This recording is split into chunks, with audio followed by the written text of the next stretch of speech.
இது என்னவா இருக்கும்? ஆதி காலத்தில் மனிதர்கள் யாராவது வாழ்ந்திருப்பாங்களோ, இல்லை ஏதாவது மிருகங்கள் வாழ்ந்த குகையாக இருக்குமோ? நிறையா தூண்லாம் இருக்குது. அந்த காலத்தில் வாழ்ந்த அரசர்கள் வாழ்ந்திருப்பாங்களோ? பார்க்குறதுக்கு அப்படியே அடுக்குமாடி குடியிருப்பு மாதிரியே இருக்குது. பார்க்குறதுக்கு அப்படியே கல் குகை மாதிரியும் தெரியுது, மண் குகை மாதிரியும் தெரியுது. என்னவா இருக்கும்?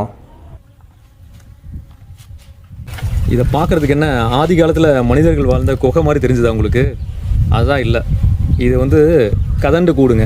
இந்த கதண்டு கூடு, கதண்டு கோதுமைமாங்க சில ஊரில் வந்து பார்த்திங்கன்னா மஞ்சள் பட்டை குளவி அப்படிம்பாங்க. இங்கிலீஷில் ஹார்னட்டுன்னு சொல்லுவாங்க.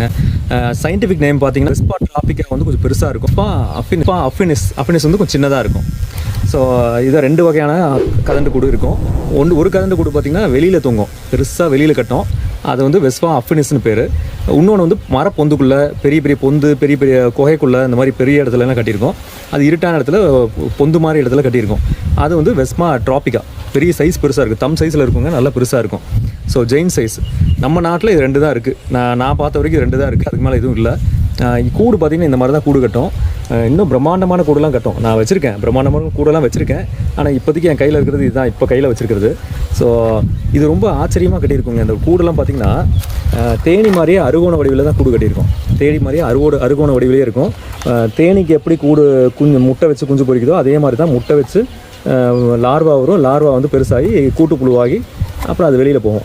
ஒரே டிஃப்ரென்ஸ் என்னென்னா, தேனி வந்து அதோட குஞ்சுகளை அதே பார்த்துக்கும். முட்டை வச்சு புழு வந்து கூட்டுப்புழு ஆகிற வரைக்கும் அதே மோல்டு பண்ணி பாதுகாப்பாக வச்சுருக்கோம். ஆனால் இதில் வித்தியாசம் என்னென்னா, முட்டை வச்சு புழுவாகி அந்த புழுவே வந்து தன்னை மோல்டு பண்ணிக்கும். அது பூப்பா ஸ்டேஜுக்கு போகும். ஸோ அதனால் இது ஒரு நல்ல வித்தியாசம். அதேமாதிரி கூடு பார்த்திங்கன்னா தேனி வந்து மெழுகில் கூடு கட்டும். ஆனால் இது வந்து பார்த்திங்கன்னா மரத்தை போய் கொறிச்சு மரத்தோட தூளை வாயில் அதோட எச்சில் கலந்து ஒரு பேப்பர் மாதிரி உருவாக்கி கொண்டு வந்து அழகாக கட்டும். பார்த்திங்கன்னா இதுவும் அறுகோண வடிவில் அழகாக கூடு கட்டியிருப்பாங்க. தெரியுதா? ஒவ்வொரு ஓட்டையிலையும் ஒவ்வொரு கதண்டு இருக்கும், கதண்டு வாழும். அதில் தான் குஞ்சு வச்சு குஞ்சு பொரித்து பெருசாகி வளரும்.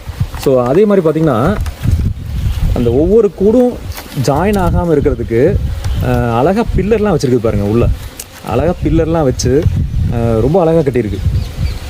ஏன்னா அந்த அளவுக்கு ஸ்பேஸ் வேணும். அந்த கதண்டு வந்து உள்ளே போயிட்டு வர்ற மாதிரி இடம் நல்லா ஸ்பேசியஸாக இருக்கணுங்கிறதுக்காகவே அழகாக கட்டியிருக்கு. அப்புறம் அந்த காலத்தில் குகை மாதிரியே கட்டி வச்சுருக்கு பாருங்கள் நல்லா. அதே மாதிரி இந்த மாதிரி வெளியில் தொங்குற கூடெல்லாம் பார்த்திங்கன்னா ஃபுல்லாக கவர் ஆகி இந்த மாதிரி மோல்டு பண்ணியிருக்கோம். இந்த மாதிரி மோல்டு பண்ணி ஃபுல்லாக கவர் பண்ணியிருக்கோம். ஸோ ஒரு பக்கம் தான் ஓட்டை இருக்கும், இது எல்லா பக்கமும் மோல்டாக இருக்கும். ஸோ இன்சுலேஷன், அதாவது வெளியில் வர்ற சூடோ இல்லை குளிரோ உள்ள குழந்தைங்களுக்கு பாதுகாப்பாக இருக்கணுங்கிறதுக்காக எந்த சூடும் உள்ளே போகாத மாதிரியும் எந்த குளிரும் உள்ளே போகாத மாதிரி அழகாக இன்சுலேஷன்லாம் போட்டு வச்சுருக்கோம். நல்லா திக்காக தான் கட்டியிருக்கோம் பாருங்கள். உடச்சிங்கன்னா நல்லா திக்காக தான் இருக்குது. இதில் திக்காக தான் உள்ளே நல்லா அவ்வளோ சீக்கிரம் உள்ளே ஓட்டைக்குள்ளே போக முடியாது. ஒரே ஒரு பொந்து இருக்கும், ஒரே ஒரு என்ட்ரன்ஸ் இருக்கும். அந்த என்ட்ரன்ஸ் வழியாக தான் வெளியே வந்துட்டு போயிட்டுருக்கோம். ஸோ சூப்பராக கட்டியிருக்கு பாருங்கள். இது மாதிரி ஒரு அழகான ஒரு ஆர்கிடெக்சர், அதாவது ஒரு குழந்தைங்களுக்கு பாதுகாப்பான ஒரு வீடை பார்க்க முடியுமா? இதுதாங்க, ரொம்ப அழகாக கட்டியிருக்கு பாருங்கள். இது மரக்கிளையில் கட்டியிருந்தது, நான் எடுத்திருந்தேன். இது பாருங்கள், உள் பக்கம் பாருங்கள், நல்லா தெரியுது. உள்ள அழகாக தெரியுது பாருங்கள்.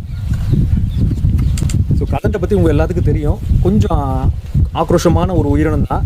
ஆனால் உயிர் சுழற்சிக்கு ரொம்ப முக்கியம். உயிர் சுழற்சிக்கும் உணவு சங்கிலிக்கு ரொம்ப முக்கியமான உயிரினம் கதண்டு. வந்து பார்த்திங்கன்னா தேனீகளை சாப்பிடுங்க. நம்ம தேனி வளர்ப்பெல்லாம் பண்ணிகிட்டு இருக்கனால கதண்டெல்லாம் நிறைய பார்த்துட்டு தான் இருக்கேன்.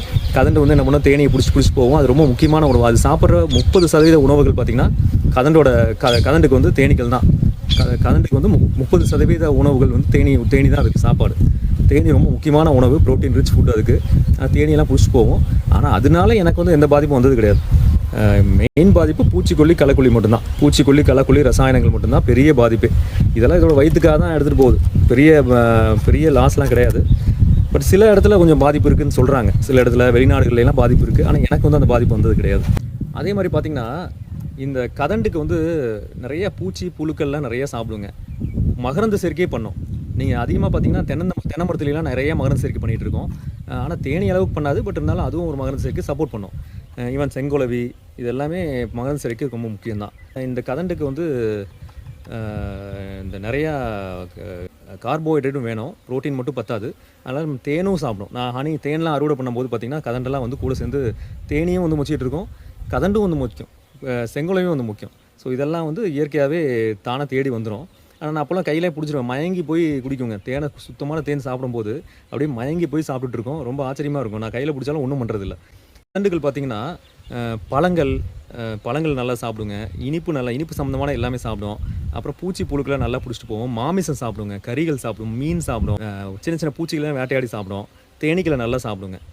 ஸோ கதண்டு கொஞ்சம் ஆபத்தான உயிரினம் தான். கொஞ்சம் ஜாக்கிரதையாக இருக்கணும். அது இருக்குன்னு தெரிஞ்சுட்டா நான் கொஞ்சம் அதுக்கு ஒரு மரியாதை கொடுத்து கொஞ்சம் தள்ளி இருந்துக்கிறது நல்லது. ரொம்ப பக்கத்தில் போய் நான் ஏதாவது விளையாடுறது, அது பக்கத்தில் போய் மருந்து அடிக்கிறது, இல்லை ஏதாவது தீ வைக்கிறது, இதெல்லாம் பண்ணாமல் இருக்கிறது நல்லதுங்க. நான் வந்து பார்த்திங்கன்னா ஒரு தனியாக ஒரு ட்ரெஸ்ஸு கோட் வச்சுருக்கேன். அந்த கோட் போட்டுக்கிட்டோம்னா கொஞ்சம் பாதுகாப்பாக இருக்கும். நண்பர் இன்னொருத்தர் பண்ணிகிட்டு இருக்காரு கரூரில், அவரும் ஒரு கோட் வச்சுருக்காரு. இது ரெண்டை பயன்படுத்தி நம்ம கதண்டை போய் தொட முடியும், அள்ள முடியும், பிடிக்க முடியும். இது பண்ணிகிட்ருக்கோம். அதுவும் எடுத்துகிட்ருக்கோம், கதண்டெல்லாம் எடுத்துகிட்ருக்கோம். ஆனால் அதுக்காக நம்ம ரொம்ப எல்லா பக்கமும் இருக்கிற கதண்டெல்லாம் நம்ம போய் டிஸ்டர்ப் பண்ண வேண்டாம்னு நினைக்கிறோம். ஏன்னா அதுவும் இருக்கணும், இல்லாட்டி சமநிலை கெட்டு போயிடும், பூமியோட சமநிலை கெட்டு போயிடும். அது கண்டிப்பாக அதுவும் ரொம்ப முக்கியமான உயிரினம். அடுத்த வீடியோக்களில் நான் இன்னும் கதண்டை பற்றிய விஷயங்கள்லாம் நிறைய பார்க்கலாம்.